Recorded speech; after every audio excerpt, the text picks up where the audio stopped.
Part 9. Want to blackmail my lover's charm tricks by exchanging the scholar's life.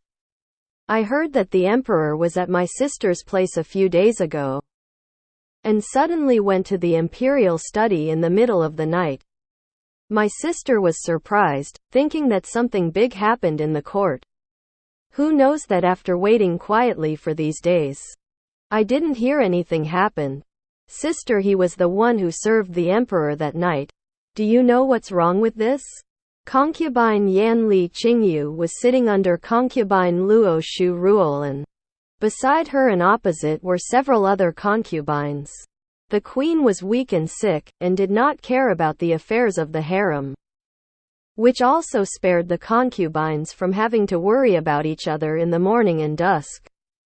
Apart from the queen, concubine Luo Shu had the most respectable status among the concubines. So the other concubines came to pay their respects every day.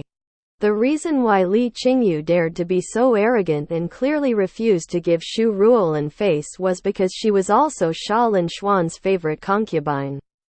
However, her status is one level lower than concubine Luo Shu, and she is the concubine Xian. There are 4 levels of concubines in the harem of the daimyo empire. From low to high, they are Chong concubine, Xian concubine, Shu concubine, and noble concubine. After that, there is the imperial concubine, which is equivalent to the position of the deputy concubine, jumping out of the concubine level. Above the deputy concubine, there is the supreme queen. Nowadays, the affairs in the harem are jointly managed by concubine Luo and concubine Yan. The queen mother is a good old woman and does not ask about the affairs of the harem all year round, so the 2 highest-ranking concubines naturally take on this responsibility. The relationship between these two, you can imagine the undercurrent. At that moment, other concubines heard that the emperor went to the royal study room in the middle of the night. This was obviously because concubine Luo was not charming enough to retain the emperor. They couldn't help but feel a little gloating in their hearts. But they were frightened by concubine Luo's authority and did not dare to laugh anymore. So, they all bowed their heads and drank tea. But Shu Ruolan smiled brightly and said, "Why are you asking me? Sister, didn't the emperor rest in your palace the day before yesterday? Why don't you ask the emperor? Really, I was so tired after torturing me until midnight that I couldn't speak. He reminds me of government affairs." The meaning of these words is also very clear. Although the emperor left after midnight, it was not that I couldn't keep him, but because he kept me so late. I didn't have the strength to keep him. The expressions of the concubines all changed, and Li Qingyu was no exception. The emperor had sex with his concubines until midnight. This should only be possible with extreme pampering. At least none of the concubines present had ever had this honor. Their emperor had great self-control. Simply perfect. Sister, are you joking? In the middle of the night? Li Qingyu raised his eyebrows and took a sip of tea calmly. Sister, you can ask the emperor. Am I still exaggerating this kind of thing? After Shu Ruolan finished speaking, she also picked up the teacup and took a sip, but her mind was spinning rapidly. Thinking about the news she had received before, her eyebrows furrowed slightly. Then, she put down the teacup and said with a smile, "Yes, I am. I was also about to ask my sister. When the emperor went to your place to spend the night the day before yesterday, didn't he mention the arrangements for New Year's Eve? I heard before that the emperor seemed to want to leave someone to live in the Yongxin Palace. Who is it?" This question was asked by the concubines in unison. The Yongxin Palace never lets concubines stay overnight, let alone live there. If it is true as concubine Luo said, how much favor does that woman deserve from the emperor? Even if it is to directly make the emperor a noble concubine, I am afraid it is not impossible. No, the emperor wants to leave someone to live in the Yongxin Palace? This is unusual. Do you know who the sister is? Could it be the sister? Li Qingyu asked with a half-smile, but in her heart, she was extremely shocked by the news. If it were me, would I still be here asking my sister? Xu Ruolan saw the shocked expressions of all the concubines in front of her, and couldn't help but sigh. It seems that everyone is kept in the dark, and I am. Isn't it true? I accidentally sent someone to the Yongxin Palace to see the emperor, and I heard that Master Pu seems to be very popular with the emperor. Master Pu? That great talent who is famous all over the world. Li Qingyu raised her eyebrows. Is it him that my sister is talking about? That Pu Qiutai who was forced to quit his job. This is him I am talking about. Xu Ruolan narrowed her eyes and looked at Li Qingyu with a smile. What? My sister also knows this person? I understand, but I don't dare to take it seriously. It's just, isn't my sister a little bit arrogant? Li Qingyu covered her lips with a smile, and then said solemnly, our emperor is not good at manliness. This is a well-known fact. Pu Qiutai is not a stunning beauty. Compared with among the sisters here, which one can he compare to? My sister even doubts him. Even if he appears in the Yongxin Hall. My sister guesses that the emperor is probably going to put another basin on his head, so why be nervous? After she finished speaking, the other concubines agreed. Xu Ruolan didn't say anything on the surface, but she nodded secretly in her heart, thinking to herself, could it be that I was too worried, and all the plants and trees were in a panic? It's just, why do I always feel a little uneasy? Master Pu is a talented man in this world, and he is famous all over the world for his poetry. It is your duty to help organize and comment on these collections of poems. In the Hanlin Hall, the white-haired old Hanlin came to Pu Qiutai with a thick stack of books and placed the books on the table. Huh? Lu Gongbu's poetry collection? This is the only copy among the people. Where did master he get it? Pu Qiutai loved poetry the most, so he quickly stood up and looked at it. Unexpectedly, he was a big surprise when he saw the first book. He quickly took the volume of poems in his hand and flipped through it. There were many original copies and manuscripts from previous dynasties, which made him overjoyed. Haha. The emperor wants to compile the complete collection of ancient and modern books and has specifically told the poems to be extra careful, and even uses officers, soldiers and spies. If we don't collect some good things, wouldn't we be living up to the emperor's high hopes? Master, he explained with a smile, while Pu Qiutai kept nodding aside. He picked up this book and couldn't bear to put it down.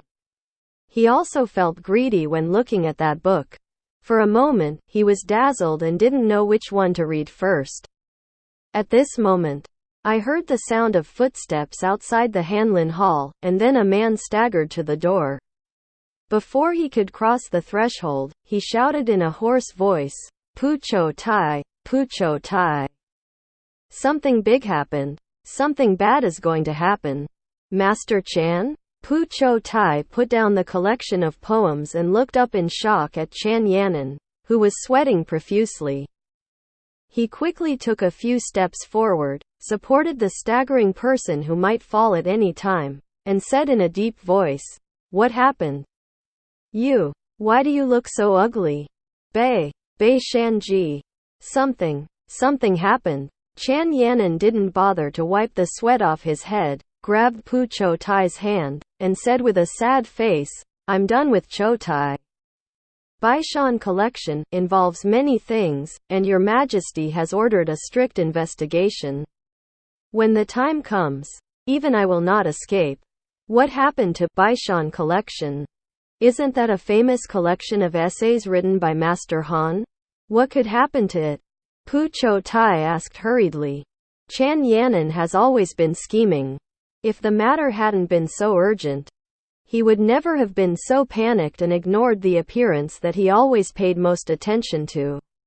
Yes, it was originally just a collection of essays, containing dozens of essays, but But this time it was republished. I don't know who was careless, but actually included several poems and articles written by the teacher about missing the motherland. And now it has been discovered and reported to the imperial court. Before he could finish speaking, Chan Yanan slumped down on the chair, shook his head and murmured, "It's over, it's over. It's all over now." Chan Yanan's words were still a little incoherent, but everyone around him already understood what he meant. In an instant, the three most terrifying characters for literati flashed in everyone's mind: literary prison. Missing the motherland? Missing the motherland it's okay. Right? Pu Qiutai couldn't help clenching his hands. Han Baishan was a great scholar in the world, and Chan Yanan had studied under him for a year before. The two had the status of master and apprentice, although they didn't get along for a long time. However, if Xia Linxuan really wanted to establish a literary prison, Chan Yanan would definitely not be able to escape, which is why he was so frightened. The key is, teacher Han Baishan. Not only does he miss his homeland, but he also expresses dissatisfaction with my name. Chan Yanan stretched out his hand to wipe the sweat on his head with his sleeve. His eyes were full of panic. He glanced at Pu Qiutai in front of him and thought of his relationship with the emperor. Others didn't know it, but he and Shen Chaoqing were aware of it. Otherwise, he wouldn't have been able to run over to find the other party after getting the news today. Just as he was about to ask Pu Qiutai to speak in front of the emperor, he heard footsteps outside the door, and then two eunuchs and several guards walked in. The leading eunuch smiled at Chan Yanan and said, "Master Chan, you are indeed here, come with us. The emperor is here to question you." Pu Qiutai. Chan Yanan looked at Pu Qiutai pleadingly, so he hesitated for a moment, and finally took 2 steps forward. Unexpectedly, the eunuch immediately stretched out his hand and said with a smile, "Master Pu and Master Chan are old friends.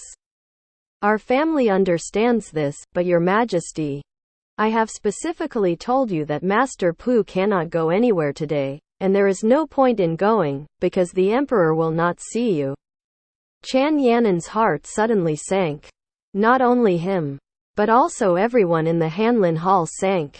They looked at Pu Qiutai.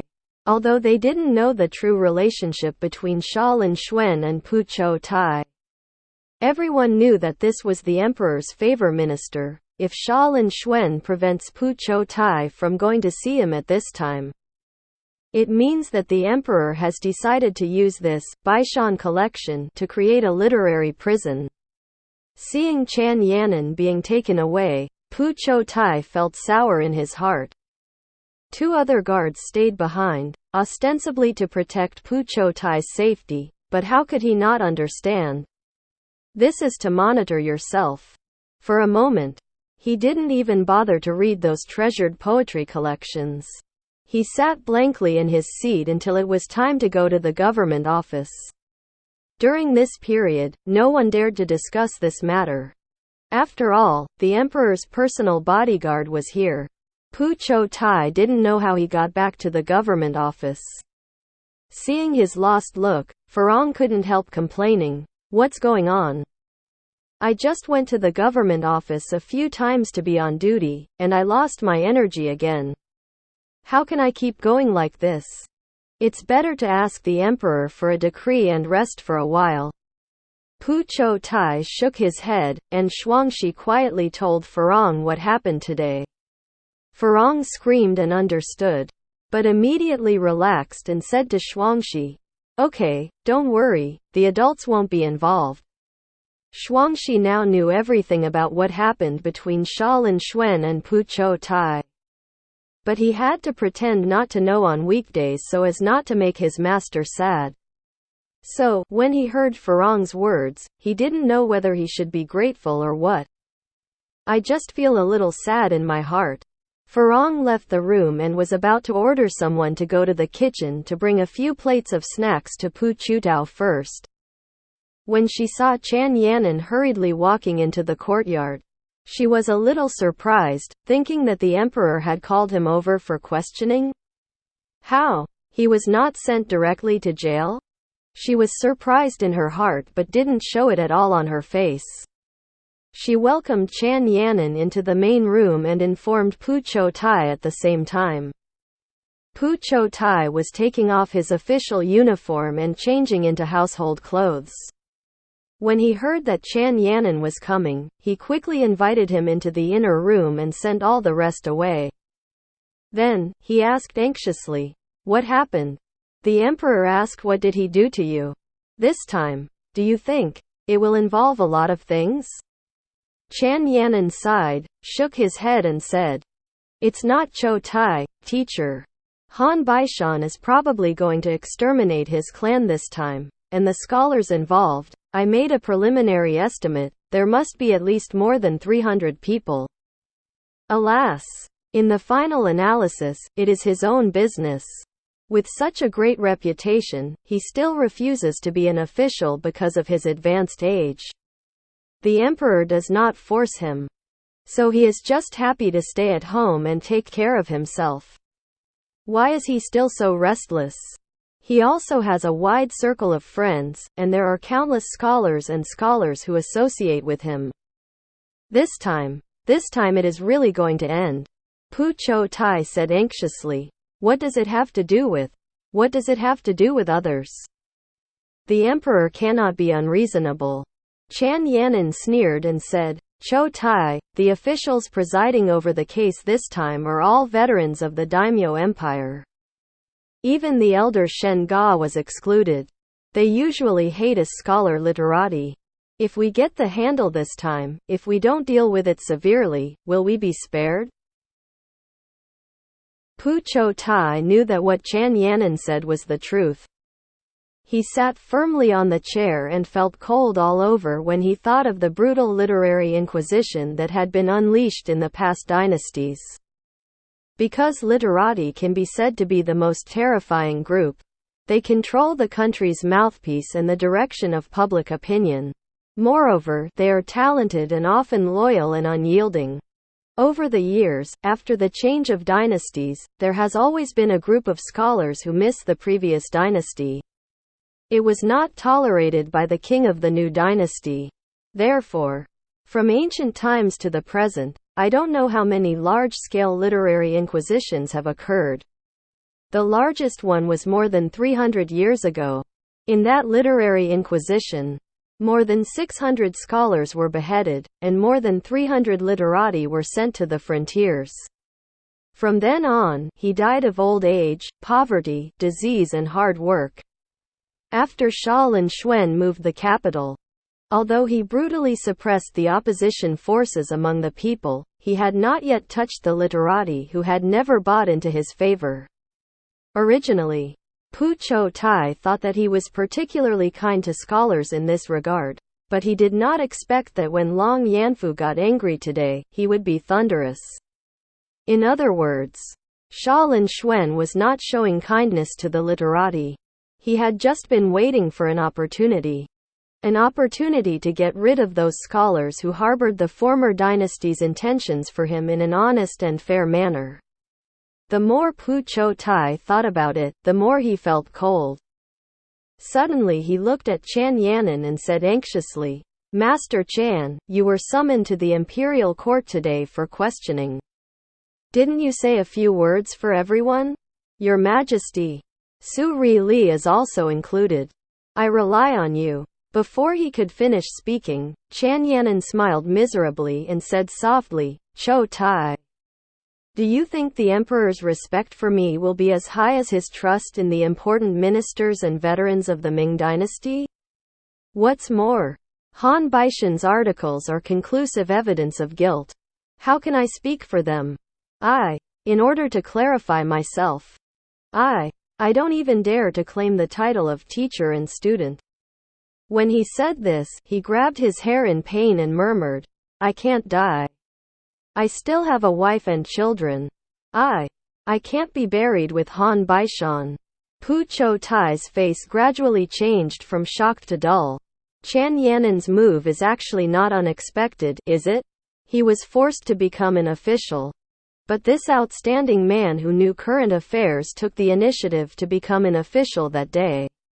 In this case, his teacher is now in a huge disaster. How can he dare to maintain the teacher-student status with him? It would be considered kind to think of ways to frame Han Baishan to show his loyalty to the court. Pu Qiutai despised Qian Yanan in his heart, but when he thought that he had endured the humiliation of being played with by him like a woman under the emperor's crotch for the sake of his family, what right did he have to laugh at him? In an instant, he felt completely hopeless. He murmured, "Really? Is there no way to save it?" Qian Yanan shook his head and was about to speak when he suddenly heard the sound of footsteps outside the door, and then Shuangxi's voice sounded outside. "Master, several father-in-laws are here to announce the emperor's decree." Qian Yanan and Pu Qiutai were both very surprised. Because Xia Linxuan had obviously blocked his way to plead for mercy today, so why did he take the initiative to send eunuchs to plead for him tonight? But then I thought about it. Just reading out the oral instructions does not necessarily mean asking him to enter the palace to see the emperor. However, things once again exceeded their expectations. This decree was to announce Pu Qiutai's entry into the palace. Seeing Pu Qiutai's face turn pale for a moment, Qian Yanan's eyes suddenly lit up. He grabbed Pu Qiutai's sleeve tightly and said eagerly, "Qiutai, if there is a chance to intercede, please do your best. Brother you, please. It turns out that there really are such shameless people in the world." Suddenly, a sneer sounded, and then a beautiful palace maid came out of the inner room, holding a set of clothes in her hand. He heard Farong scolding him, but he ignored her and just continued, "Sister Farong, am I wrong? I don't dare to plead for the teacher. And I don't even want to be a teacher and student, but I want the young master to plead for his teacher. Such a person. Honglian. Be impudent." Pu Qiutai interrupted Honglian's words with a scolding. How could he not know that Qian Yanan was shameless? But Honglian is just a palace maid after all. And who can say for sure what her fate will be in the future? It's not good for her, a little palace maid, to offend a big official in the court. Farong and Honglian didn't care at all. These 8 maids were all serving Xia Linxuan before. In terms of usefulness, they may not be as useful as Qian Yanan, but in terms of feelings, in Xia Linxuan's eyes, 10 Qian Yanan may not be able to be comparable to the 8 of them. After cleaning up, Pu Qiutai glanced at the eunuchs and guards waiting outside the door, as well as Qian Yanan, who was looking at him eagerly but did not dare to say another word. He sighed inwardly and walked out of the room slowly. "Did you go to deliver my order?" Xia Linxuan looked out the window and saw the soft willow branches swaying gently in the spring breeze. Thinking that the willow-like man would soon appear in front of him, his mood was as good as ever. "Yes, Your Majesty, he has gone." Xiao Beiji glanced at his master secretly. He had always suspected that the emperor suddenly made a fuss about the Baishan collection, this time, not only because the other party was rebellious and criticized the imperial court, but because he wanted to use it to intimidate Master Pu. However, Xiao Beiji didn't really believe in this suspicion. In his opinion, if the emperor wanted to blackmail Master Pu, as long as he didn't force him to enter the palace and become a concubine, then he could get his wish no matter what the conditions were. There was no need to use what kind of literary prison was created by Baishan collection. But if it weren't for the purpose of blackmailing Master Pu, why would the emperor, who had always disapproved of the literary prison, go against the norm this time and order several adults to do their best to find charges against the talented scholars involved in the case? It's about time, right? Xia Linxuan looked at the setting sun on the horizon like blood, and suddenly turned around and said to Xiao Beiji, Tonight's meal is mainly light porridge. And the shark's fin soup needs to be stewed thicker, do you understand? Yes, Your Majesty. Xiao Beiji was even more surprised and confused. He couldn't help it anymore and asked in a low voice. Your Majesty, haven't you always said that Master Pu is too thin, so whenever you give a banquet, it is always meat and seafood? Lord, why tonight? You are usually smart, so how come you can't even think of this now? Do you think Qiutai still has the heart to eat tonight? What if he prepares rice and those big fish and meat and keeps them in his mind after eating them? Only then did Xiao Beiji suddenly realize it and hurriedly went to pass on the order. Here Xia Linxuan looked out the window and thought of that beautiful figure. Since when did he slowly take that person into his heart? Obviously, at the beginning. I just wanted to see his humiliating expression to punish him for resisting and disrespecting me. But it was like a delicious dish that I had never tasted before. From the first bite, I was obsessed with the unique taste. From then on, I allowed myself to fall deeper and deeper into it. Until now, it seems that I can't help it. Extricated himself. When Xia Linxuan discovered the desire and greed for Pu Qiutai in his heart, he once wanted to restrain it with perfect concentration. He didn't like the feeling of not being able to control this kind of thing. Unfortunately, he persisted for 18 days and finally surrendered.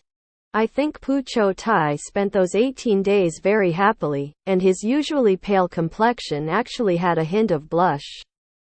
He probably thought that the emperor had finally humiliated him enough and that he could finally be freed from this endless hell. So, when he was pressed down on the large dragon bed again, that person seemed more desperate and painful than every love before. It was the pain of despair again after having hope. If you like it, then like it. In the end, Xia Linxuan came to such a weak conclusion. But he was not uneasy. That man was not cowardly, but it was a pity that he had too many things in his heart and too many responsibilities on his back. And he could not let go, so he could only let himself take whatever he wanted. It's a pity that people are always greedy, and he, the Supreme Emperor, is even more greedy than ordinary people. In the past few months, he only had 3 or 5 opportunities to keep Pu Qiutai in his bedroom every month, but he always looked like he had been raped. And he tended to look more and more like a dead fish. For the emperor who had once enjoyed the charm tricks of his concubines, this became increasingly intolerable to him. Just when Xia Linxuan was upset about this, God unexpectedly sent an opportunity to him. Now he wants to try whether the lives of the implicated scholars can be exchanged for the charming of this unenlightened lover.